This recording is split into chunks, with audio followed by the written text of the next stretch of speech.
খাতা কলম নিয়ে বসা হয় না বললেই চলে। অনেকদিন পর 4 লাইন লিখতে ইচ্ছা করলো, ভাবলাম তোমাদের সাথে একটু শেয়ার করি। জানিও কেমন লাগলো অবশ্যই।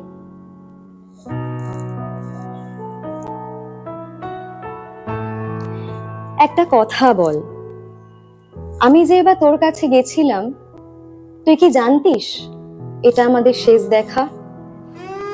নাকি সব জেনে বুঝে নিজেকে সরিয়ে কেন করলি বলতো আরো একা? আচ্ছা, আমার মতো করে কেউ তোকে ডাকবে, কেউ তোকে পেতে চাইবে কাছে, উতলে উঠবে তার প্রেম তোর জন্য আমার মতো করে, পাগলের মতো করে চিৎকার করে কাঁদবে, আর ডাকবে কেউ আমার মতো করে তোকে, চলে আয়, একবার চলে আয় প্লিজ। কেউ স্বপ্ন দেখাবে আমার মতো করে হাতে হাত ধরে চলার জন্য, কেউ বলবে তুই চিন্তা করিস না, আমি আছি।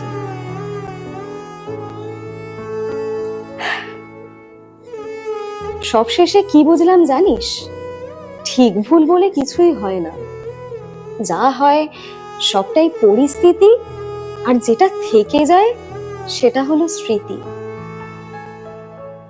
রূপঙ্কর বাগচির একটা গান খুব গাইতে ইচ্ছা করছে জানিস, জানি পাল্টে যায় শুধু সময় সবারই, হয়তো নয়, হয়তো নিয়মিতায়, হয়তো নয়।